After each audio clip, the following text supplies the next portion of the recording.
2020. I hope you're all doing okay and getting through these incredible times that we're living through.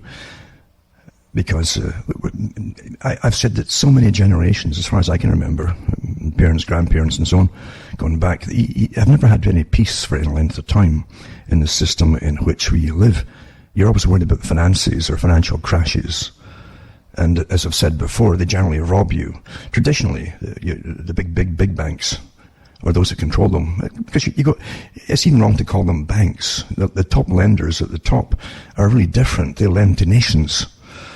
And they traditionally have always plundered us at least twice a century. That's generally traditional. But sometimes 3 times in a century. And now they have more sophisticated ways of getting money off the general public through taxes and various, and then the cons of inflation and deflation and what they like to call quantitative easing, where they simply ease the cash out your wallet, by big quantities.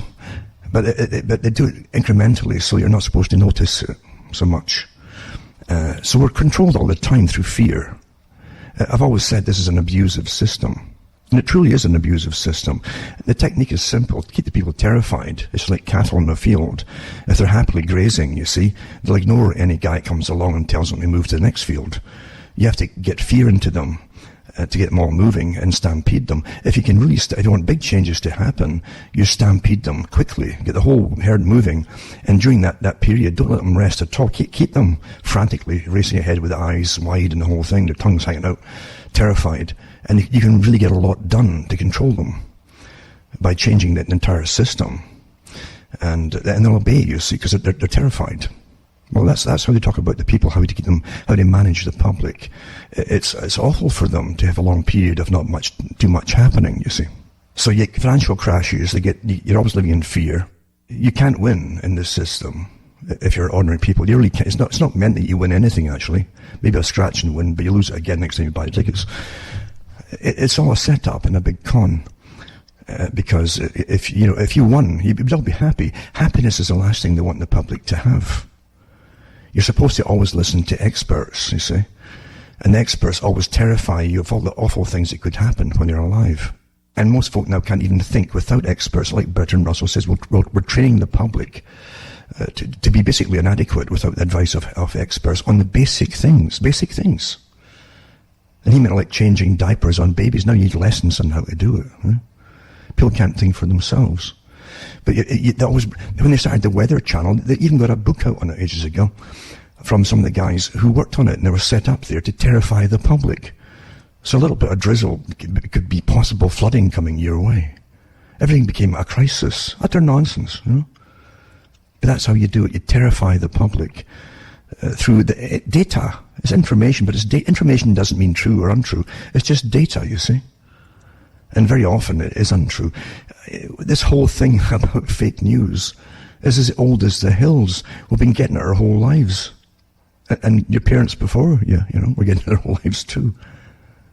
Fake news. And yeah, everything's fake, really. People actually vote for who's been selected by the top to be the front person that you're going to believe in. And they all belong to the same Council on Foreign Relations group. They're all selected, regardless of the party they're in. At the top, they're all selected by... Carl Quigley talked about that, and he should certainly have known about it, since he was the official recorder of their histories. They're their own history archives for the CFR. And Quigley himself, Professor Quigley, was getting access to them in the 1960s. Actually, he worked with Zimmerman, another guy who at one time was head of the British Communist Party. He wrote their newspapers for them. He owned them. And they said, we don't care, he said Quigley.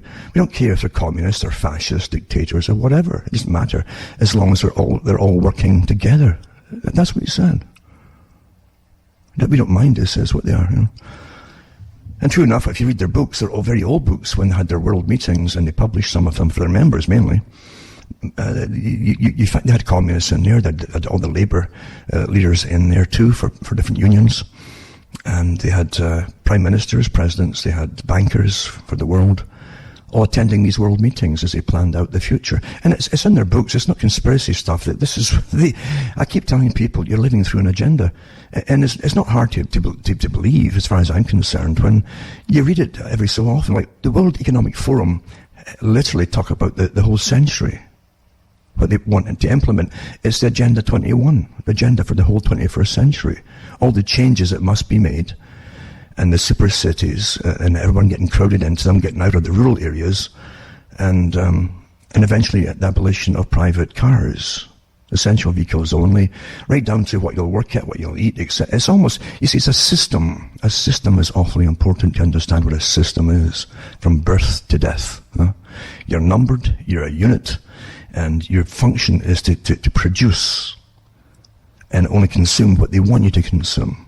But produce, that's the definition at the United Nations of a good global citizen, a producer-consumer. If you are sick or you retire, you're no longer a producer, you're a burden on their system. I'm not making this up at all. And remember as well, as I've said before, look back to the big foundations that hire, and people live and work their whole lives long for these foundations in different capacities of employment.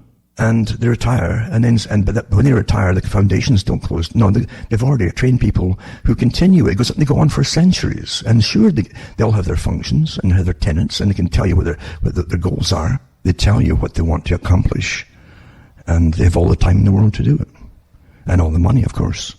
And they hire and train and employ hundreds, maybe even thousands of non-governmental organizations to get the job done across the whole planet. The richest folk on the planet, you don't vote for them. I know Bloomberg's getting into politics, but even he is not the richest on the planet. But the ones who are the richest on the planet decide what the future is to be. And they have their different proxies beneath them, the little worker bees that get more of the jobs done.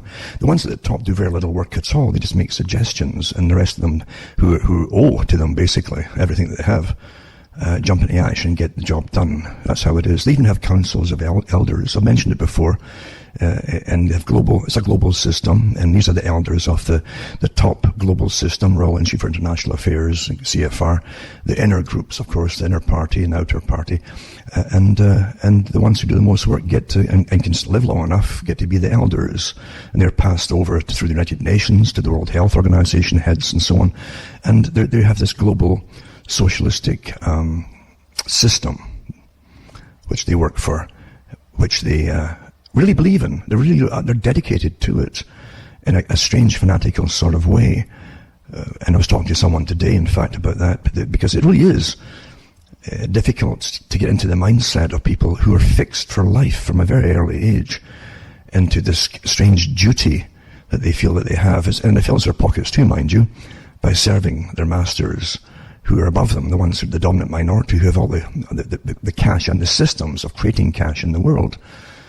But they serve them slavishly and fanatically, and truly believe they have the right to rule the world.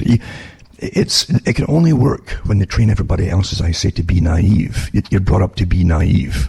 You're brought up to believe that you got a system, and you're just tumbling down through time, and your votes count, and what you do, your votes really matter, and so on and so on. And that's the big joke of it all, really, because when you have the huge, massive organizations of foundations that fund the countless armies of NGOs and countless think tanks that work, actually government's almost a subsidiary of the think tanks today. In government, they constantly go to the different think tanks for expert advice, as they call it, for whatever topic it happens to be. And of course the think tanks are only too happy to oblige them. The CFR in America boasts about the fact that they're advisors to governments. Well, you don't vote for these think tanks, do you? Most folk don't even know they exist, or if they know they exist, they don't delve in to find out what they exist for, or what their history is, or anything else. And like the World Economic Forum, where they boast about running the world for the next 100 years, and this and this and this and this and this is going to get implemented, etc. And you're all going to have be again more surveilled by high tech and all the rest of it. Did you vote for that? No, you don't get to vote for the WEF. They don't ask your advice on anything. It's just done. So what are you talking about? You're living in some kind of democracy, huh? What are you talking about? get all hyped up when it comes voting time, because the same agenda is going to continue regardless. And it is. People who thought in the past they could buck the system by getting off the course it was on, and who were in the know to the extent of some of what was going on higher above them. I'm talking about presidents and prime ministers. When they started to believe that they really were in charge of nations, or a nation, they were reminded, like Kennedy was. And the world was reminded, and every other politician was reminded, hey, you're not running the show here. And Ronald Reagan did the same thing. He started to make decisions and he got off his script, basically, and he was shot, but not killed, but shot to remind them that you're not the boss. That's how it really works. The same with Julian Assange. What happened to Julian Assange getting locked up, and basically he was basically a prisoner in an embassy for years. But every newspaper company in the world pretty well was advised to attend when they went in to arrest him, so that the world would see that this guy getting pulled out with these big, strong, burly guys, you see, and bundled off in a van as a warning to everybody else who might start to think they had the right to free speech and to tell the public things that they thought the public should know. And from then on, the journalists are just zipped. Their mouths are zipped, And they'll give you the little safe topics to talk about, etc. But that's about it. Everything today is so in your face and managed. It's just sad that people need an explanation of what they're actually seeing. And it really is that way, isn't it? But yeah, Julian Assange, regardless of what damage he did or didn't do, the fact is that was a message to the world. To every journalist, don't just do what you're told. And after the Leveson inquiry in Britain, and his counterpart in Australia did the same thing there, the British Commonwealth all went into action at the same time to basically restrict news and data to the public as we're going into the next phase of basically lockdown on free speech, which really started way back in 9/11. We're suddenly in this strange war mode against, as they told us immediately who the enemy was to be. It was no surprise to me. And we've been at war ever since, basically. For what? Big corporations have been raking in the cash. The countries are getting poorer and poorer, paying for it all, because we pay for it all. Incredible wars and the devastation, the wars and the fallout in the countries that you now have to support, that you've flattened and destroyed. And also the mass migration from them too. I wouldn't stay in those countries knowing it was going to happen, would you? It's planned that way. It's a chessboard.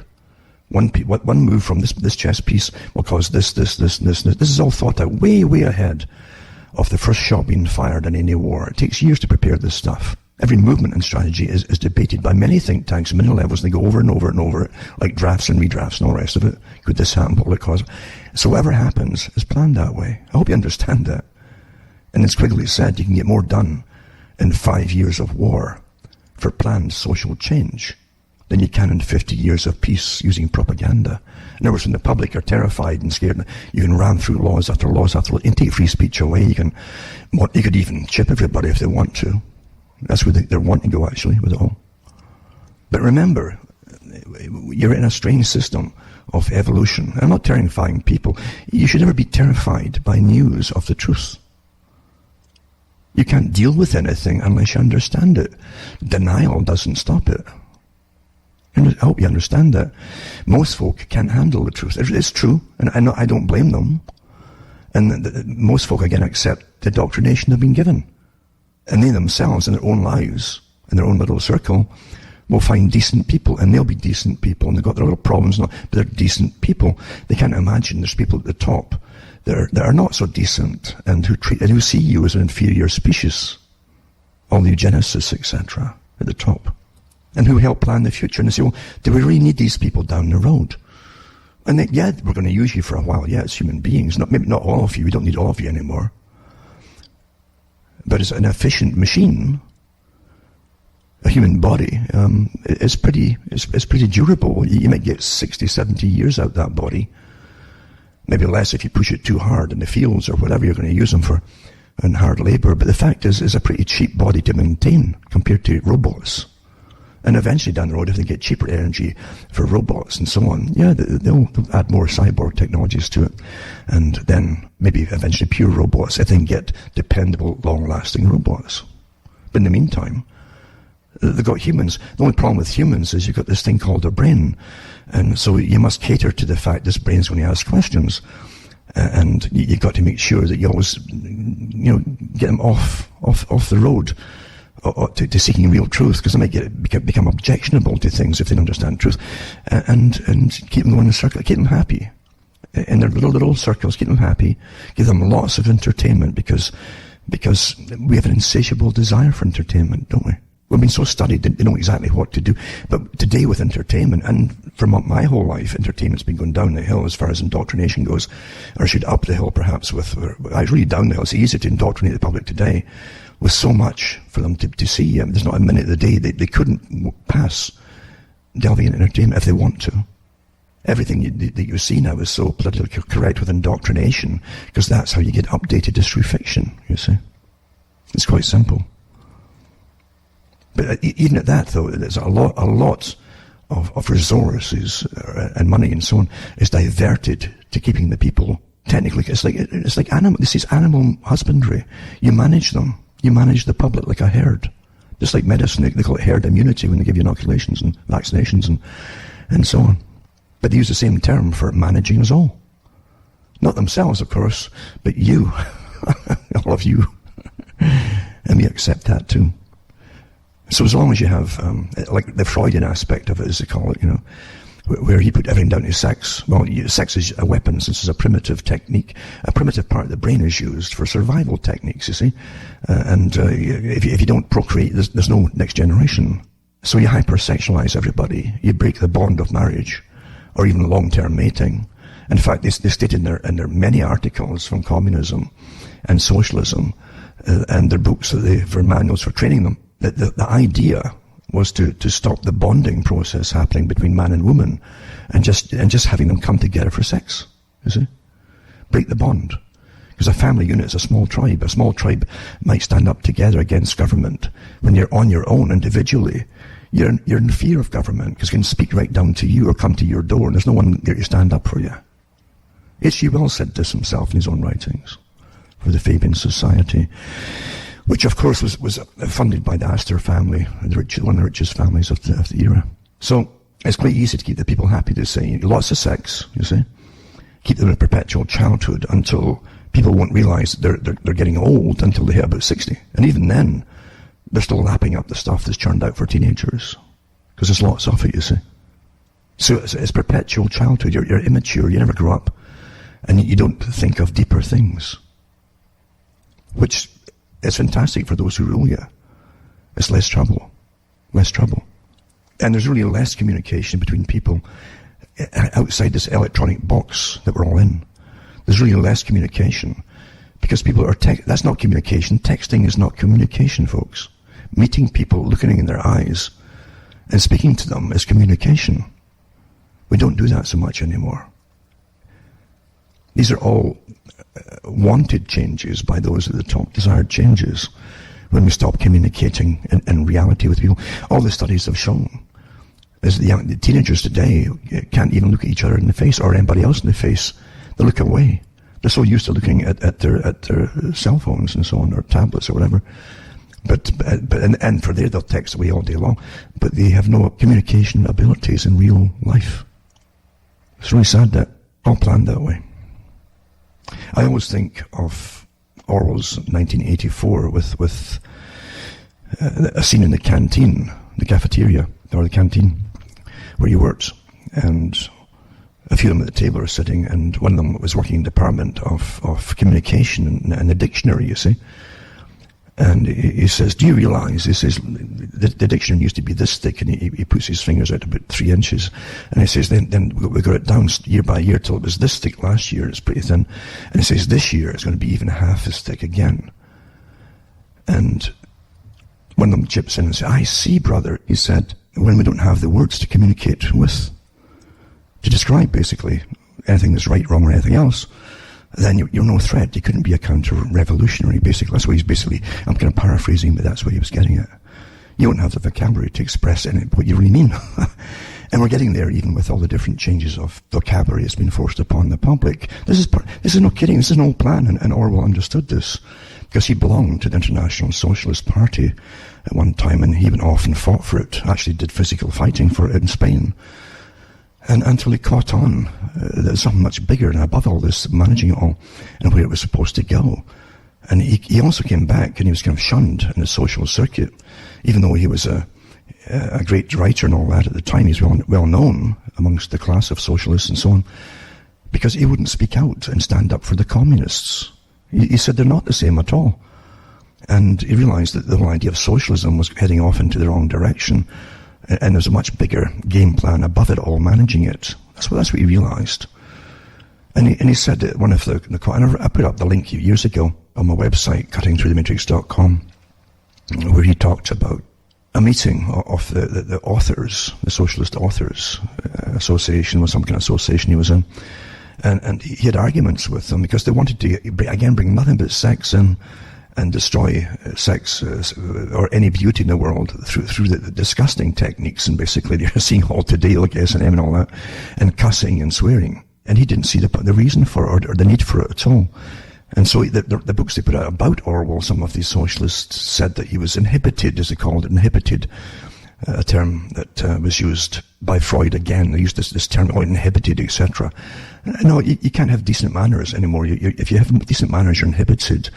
And I can remember years ago, and I do it once in a blue moon myself, where you'll swear, But it all came from television years ago, when I used to watch TV or movies. And now, of course, it's some movies today, it's every second word. It's unbelievable. And you wonder why the children pick it up. Well, it's the same way that you picked it up, Because, honestly, it's all planned that way. You don't need that. I watched not too long ago, someone sent me it's a cheap kind of sci-fi horror type thing. And I'm not kidding you, male, female, teenagers, or early 20s maybe, every second word was just a swear word. What's the point? If you took that out of the very limited vocabulary, there's nothing left. It was that bad. But that's what they fill their heads full of. And back in the 90s on a show, I remember mentioning the same thing. I says, you pass little children in the streets and Toronto, and you'd hear them cussing and swearing and copying the things that they heard from television until they grow up, and it's quite normal now for folk to cuss. I catch myself when I can.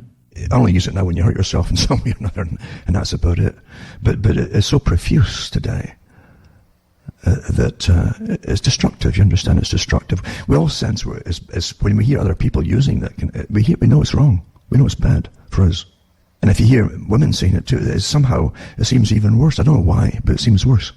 But anyway, that's the system in which we live. It's a very fake system. It's artificially created. And again, I mentioned recently to someone about the fake news, again, to do with how we're given so much fake news. That Carl Quigley talked about fake news for World War II. That's what's called propaganda. That's fake news. And millions of dollars were spent giving the publics in the West fake news and propaganda. He mentioned that the Royal Institute for International Affairs, which is the senior group for the CFR, basically. They had all the moguls, news moguls, together at their meetings. They're all part of the club, you see. And they decided to terrify the public, because the public weren't taking it serious enough. They had no interest in going to war with Germany again, you see. But those that ruled them had a different idea. And so they decided to threaten it. They put on all their papers at the same time a big blitz about gas masks. You're all going to get gassed from the air. And it's so beautiful too, because they use the taxpayers to terrify themselves by the taxpayer, paying for the gas masks. The taxpayer paid for it all. And of course their private companies all belong to the same group, are the manufacturers of it. It's quite astonishing, Anyway, everybody had to, all before the war started and enduring it, carry this gas mask in this little haversack around with them. Or you got fined if you didn't. And children had them too. And this is all before the war started. They called it a phony war initially, because nothing was happening, in Britain anyway. And then they had them all tearing up trenches in London, to again get it through their thick heads, as they say, There's going to be a war coming. You've got to be on board with this war. You've got to hate the enemy. Because you can't, it's hard to kill folk that you don't hate, you know. So you drum up hate and you debase them into inferior beings, nasty beings, dehumanize them. But you get everybody working out frantically. You put in all the papers, photographs of these gangs of guys digging up trenches in the middle of this. What good would they be when you get bombed from overhead? They're of no use at all. It was an exercise in terror. And Quigley went through that, he admitted that. Nothing's really changed. Nothing's really changed. We're always given, as we're kept in fear of financial crashes. We're kept in fear as your dollar or pound or whatever currency you're on. You need more and more numbers to buy the same things and basics. I read the articles years ago to do with austerity, part of the Agenda 21 plan for the world. And the United Nations plan is to bring the Western world into austerity, meaning a form of poverty. Gradually, until all your money is going to go to energy costs, the Technocracy Inc. deal, you see. And you have some of the descendants of the Technocracy Inc. group running the world today. In energy, huh? Because everything's an energy unit, and everything you earn is basically energy units, which are spent on buying energy units, which is electricity, gas, or food, or anything else. Everything is energy. Old plan, we're living through it. But yeah, austerity is really going to bring us into eventually. It's quite fascinating at this very time, isn't it, to understand all this. And I gave the talks back in the 90s on the whole plan of bringing China in full time as the most favoured nation trading status partner for the West. That was what they called it. They signed it. Your leaders of politics signed for your factories to move to China under this wonderful free trade deal, knowing there'd be no employment for all the folk that worked in factories when there's no factories there. It was an incredible, horrific time for people, especially those that were getting older, looking forward to their retirement. And factory after factory closed down. And we paid, our tax money paid to uproot them and transfer them to China. And we paid for up to 15 years, they said, if those corporations said that they hadn't got full production up and full profit levels up. We paid the difference. Isn't that a beautiful deal with our wonderful, wonderful democracies, as they call it? Huh? In the States, it's a democratic republic, they call that. And I can remember, too, when James Goldsmith came over and talked to the Senate, what a great speech he gave, telling them about free trade and the NAFTA deal, which is all part of it. The NAFTA deal, which is now the US MCA deal. So it's the same thing, only it's the next stage towards it for integration of the Americas. The same deal as for the European Union had, you see. That's what it is. But I'm so sick going over the same stuff. To me, it's just old hats, because I lived through it, and I knew what was happening at the time. But I knew, but getting every... Do you really think that all these think tanks that ran it all, and the Council on Foreign Relations that drafted up the treaties for all these deals and handed it to governments to rubber stamp into law? And you don't vote for the CFR, folks, but these are super think tanks. They call it think tanks. It's a joke. That draft up, they even drafted up the EU Union. They admitted that, and the NAFTA treaty, and handed it to government to sign into law. And they draft up the deals for China for free trade as well, because they run the Asian Pacific group as well of the Council on Foreign Relations Department as well. Long-term planning by a private group going way back at least to Lord Alfred Milner, Cecil Rhodes, etc., and all the ones that came after it. You know, it's fantastic to see all happening, and yet most of the public didn't even seem to notice that all the items that you used to buy, even the guys for tools, suddenly everyone's made in China, and they didn't think to question it. But what a transition time that was, eh? For lots, how many people were laid off and lost everything and couldn't get work again? People, how could guys, and as men and women too, how could they get work in their 40s and 50s when that's all they knew was working in factories? And there were lots of factories. But getting back to what I'm saying here, do you really, really think that these big think tanks didn't take it far enough and say, wait a minute here, supposing things change and the model state for the world, which is China, that's what we're all supposed to copy according to the United Nations. I'm not kidding you, I've got all the old articles here and documentaries that they churned out that you wouldn't believe on keep repeating that. And what China was a model state for the world, this communist country, where it's obedience to the leaders, and that's it. That was to be what we're supposed to emulate. Well, supposing you fell out with them, or suppose there was a change in plan, or supposing the con men at the very top who planned it all says, well, maybe we'll give them 25 years in China, 30 years, and then we'll become their enemies again. Well, since they're about the only producers left, who's going to make up the shortfall if you ever fell out with them? Who's going to make the shortfall if they have this tremendous disease rampaging through their nation? You think they didn't think of these things? Of course they think of these things, folks. So what's happening today has many purposes, many agendas to get fulfilled, including, if they keep it going for as long as they hope they can keep it going in the West, that is, a whole new change in way of living, maybe even down to rationing, so they can get their agenda onto the next level. The first big change was 9/11 and Homeland Security and the war on terror, which I call the war of terror, really, on the public. When literally you can't speak or even text anything or whatever without them demanding to know what you're saying or doing. And everybody happily complies. Because if they bring down the economy, which again, economic warfare is a form of warfare, a very effective form of warfare. And as I say, you have to understand, it's how you view things that really make the difference. China has already declared to their own citizens it's a wartime scenario. And they've warned them to obey, or they'll be nailed to the tree or wall or whatever it is, they'll be nailed to the tree as basically letting down the nation if they don't obey and pull their weight and so on. And you get more done again in 5 years of war than you can do in 50 years of propaganda. In 50 years of propaganda, that's a lot of attempted persuasion and incremental indoctrination as you work through the schools, waiting for that indoctrinated group to grow up and then start doing what they're told and changing what you want them to change. Stalin did the same thing. He had 50-year plans, 100-year plans. We're doing the same things today. The United Nations has them too. So you got to stop having this short-term projection into the future. The big boys themselves are way ahead, sometimes centuries, not just 1 century. So here we are going through a crisis with disease and so on. Now, if you truly followed the laws of plague or, viral disease, pandemics, epidemics and so on, the first law is complete quarantine. Farmers do it. I mean, you've all seen probably All Creatures Great and Small, the old TV series in Britain. Or something similar to that. Where they had they call it hoof and mouth. In Britain, I think they call it foot and mouth disease for cattle and cloven-hoofed animals.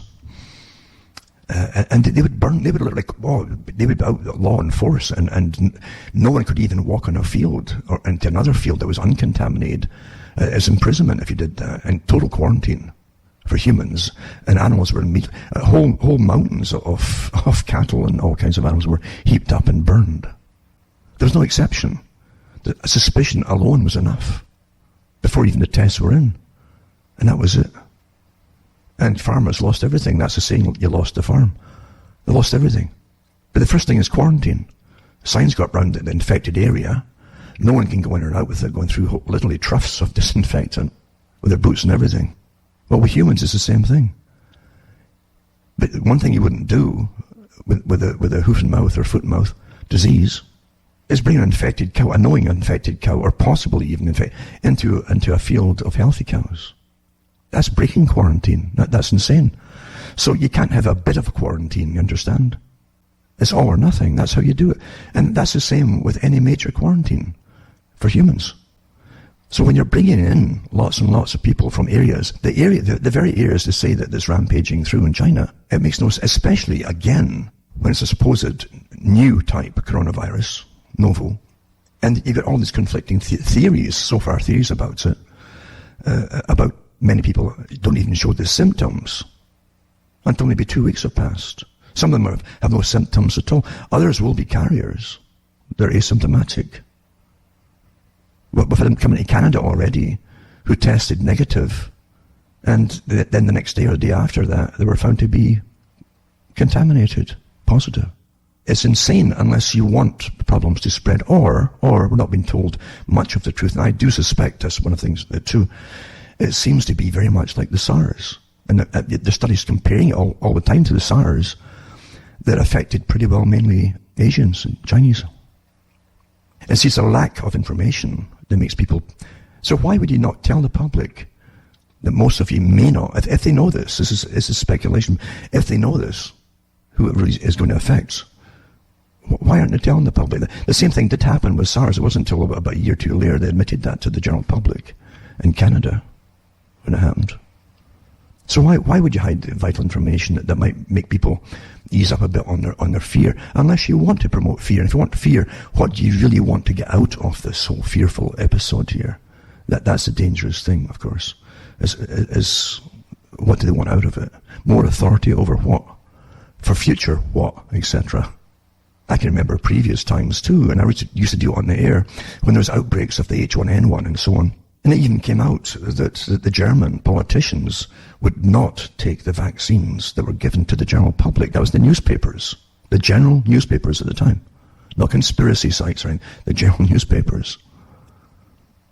I remember doing the talks on it too and readings from them. And they demanded a special type on, and they did bring a special type in for them. And also in pandemics/epidemic situations too, they already have the gene sequences. They've sequenced the genetic makeup of this particular coronavirus, and we also know what type it is. And yes, there is actually, they keep hammering anybody who says this, but there's a patent there for this particular type of virus. Maybe not the exact match of it. I don't even know, but there's a patent in there. We know this. It's been across in the big newspapers now after blacklisting anybody who mentioned it before, but now it's okay for the general media to mention it. With any patent, they've got to have a vaccine for it. That's just it. And whoever has a vaccine is going to make billions on this. Billions.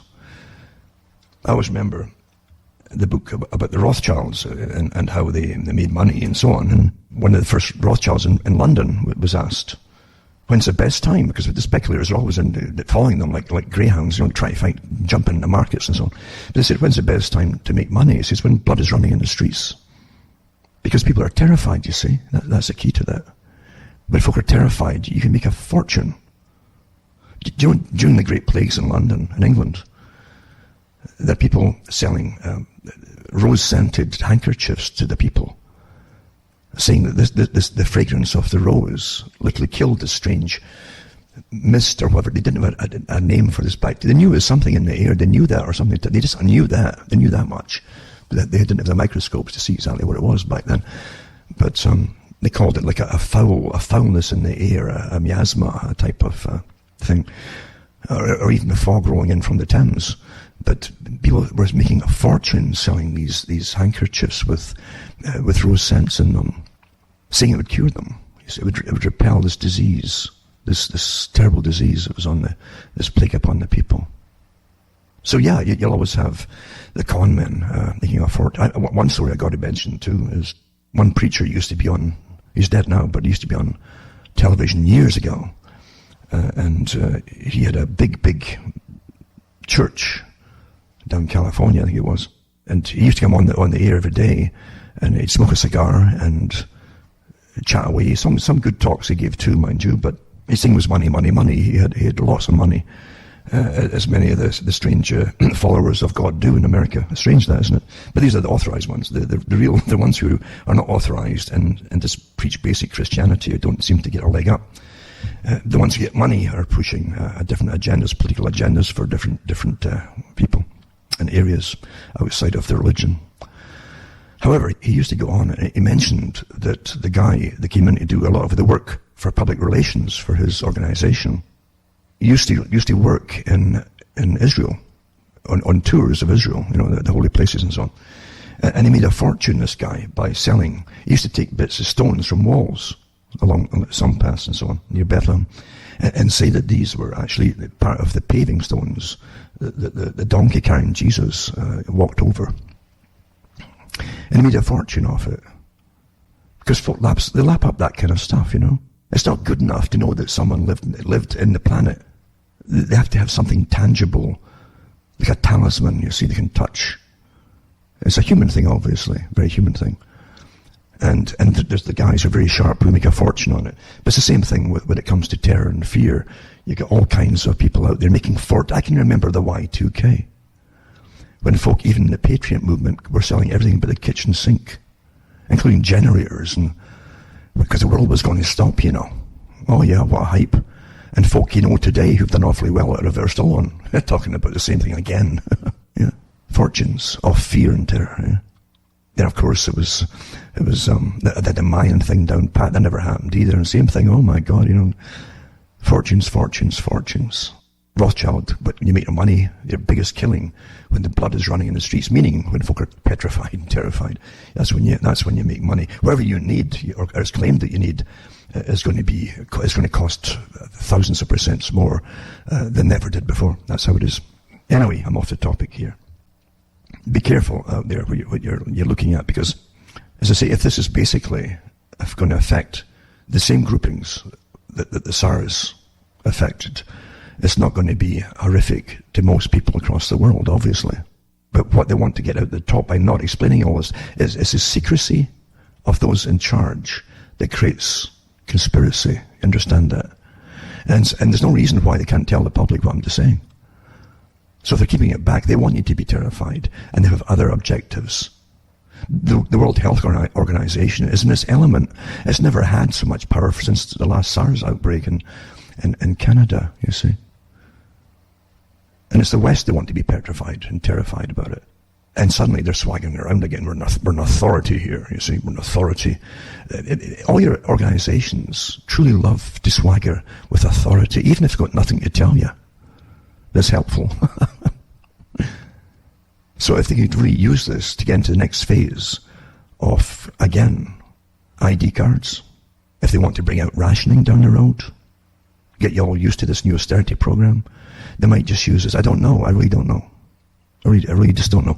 But I'll put plenty of links up tonight of your general news organizations saying the very things that were condemned the week before by the authorities, calling it fake news. But it's okay when the big authorized ones say the same things. Eh?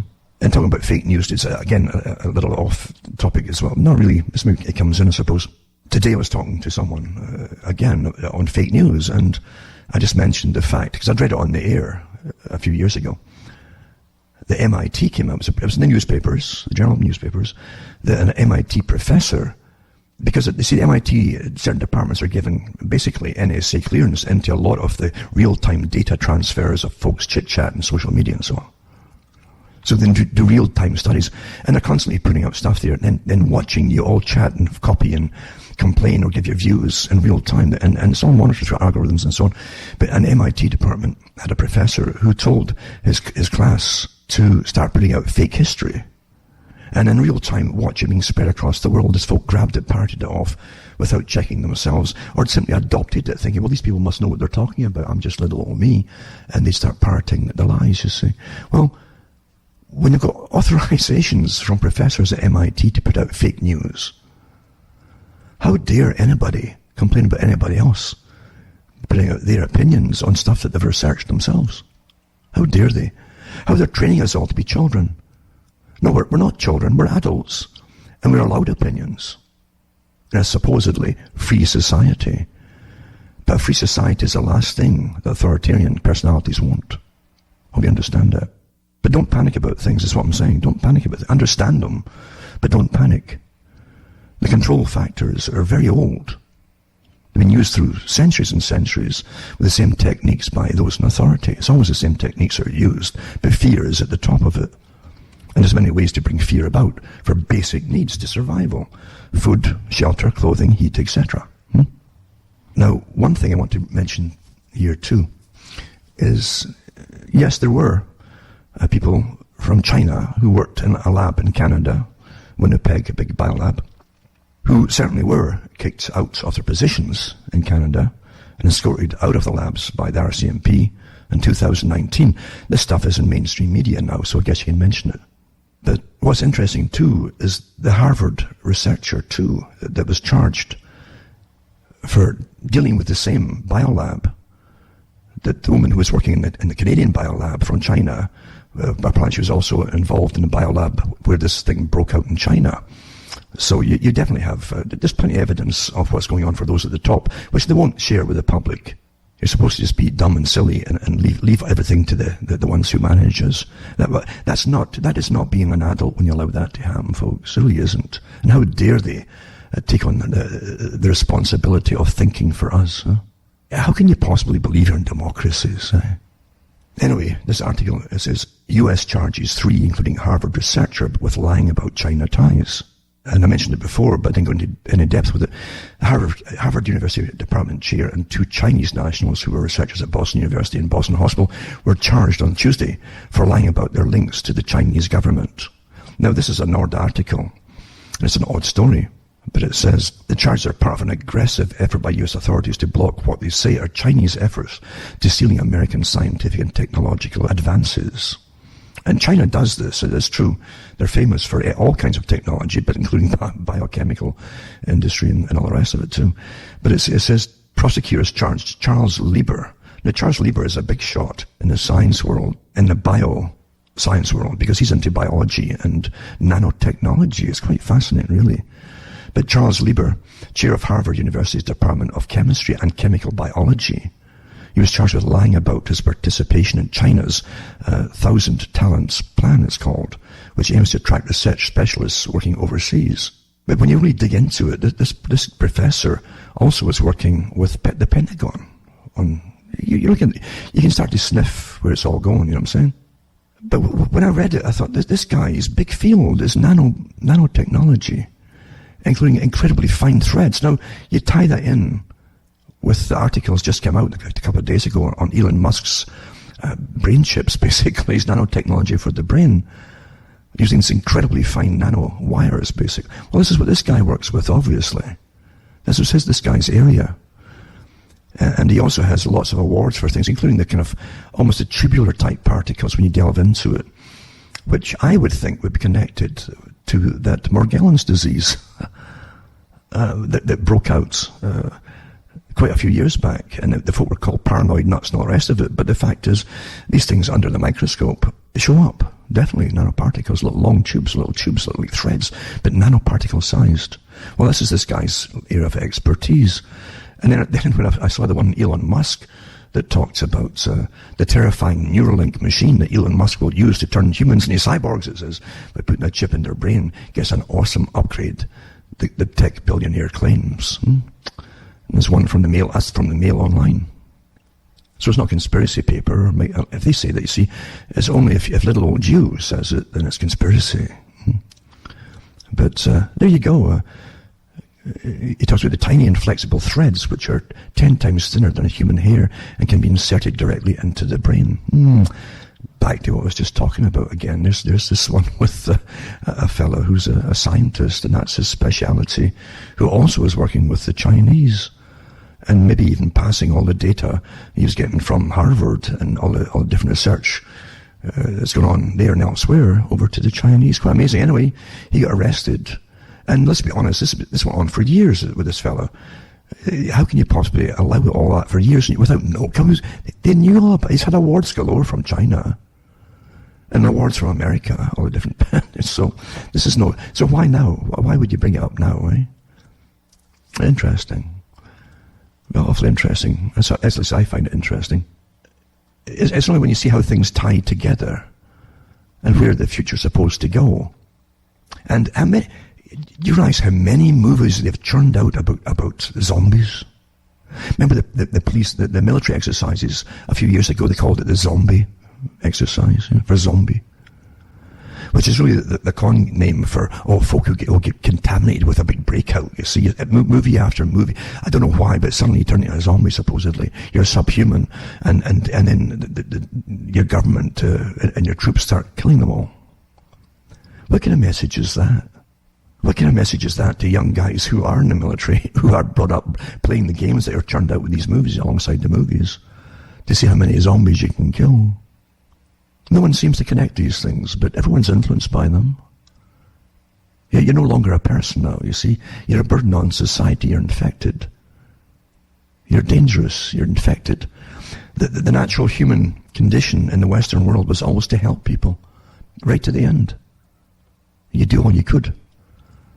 So why are the movies, why have they been painting this other thing that suddenly when people get infected, they're out to kill you or eat you or whatever it happens to be? It's incredible dehumanization. Incredible. And it doesn't bode well for where things are meant to go.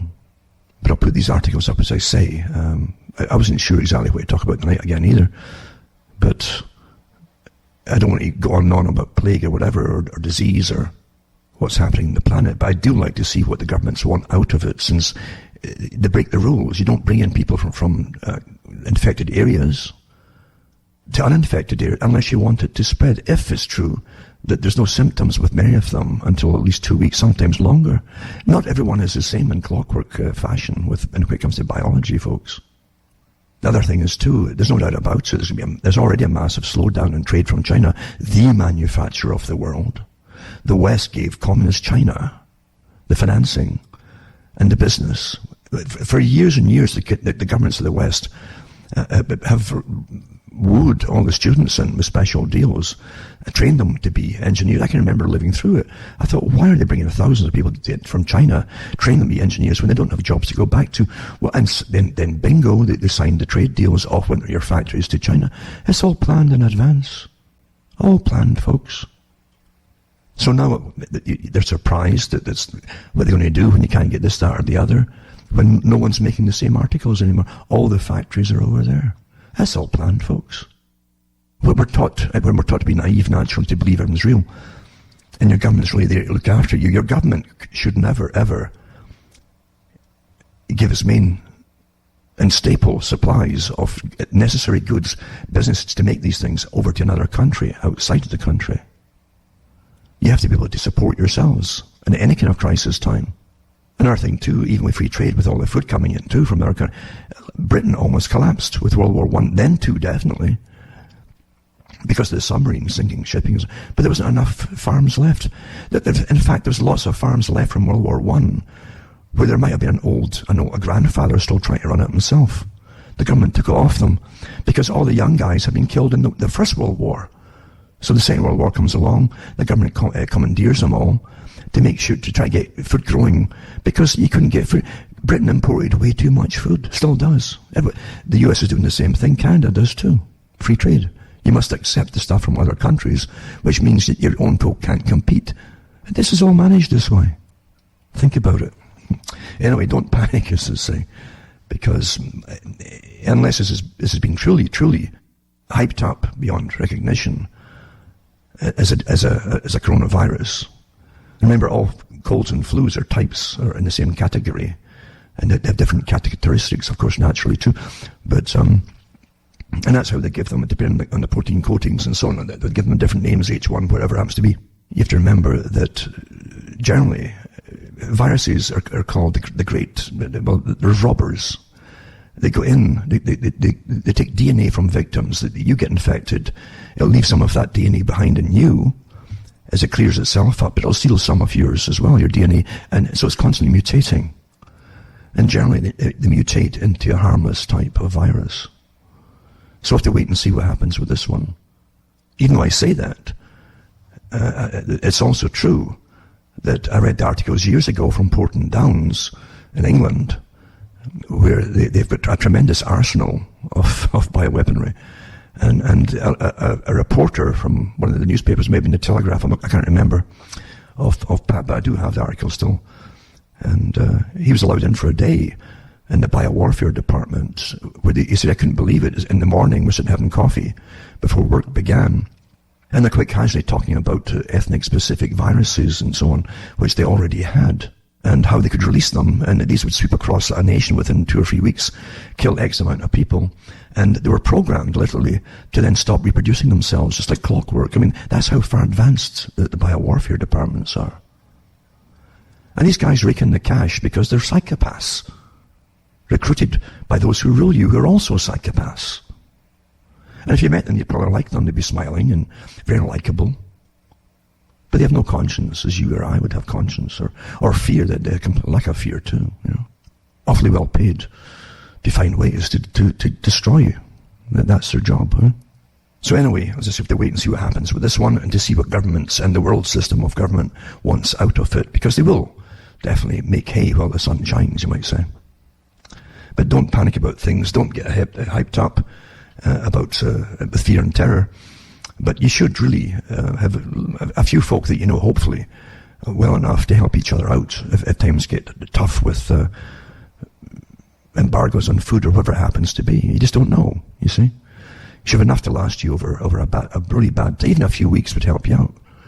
Tough times. And it depends, as I say, what the big governmental, global system wants out of this over the general public with how they want to rule us all for the next step. 9/11 was one step, and the anti-terrorism bill, which is a terrorism bill, terror upon the public, where you've no freedom at all, and the next step into austerity, etc. We'll wait and see what happens. But no doubt about it, we're living at a time when the economy is stagnant. It's been stagnant for years. We know that's a job. They talk about recoveries. It's a jobless recovery. As they fudge numbers and figures, it's all a joke. That's a joke.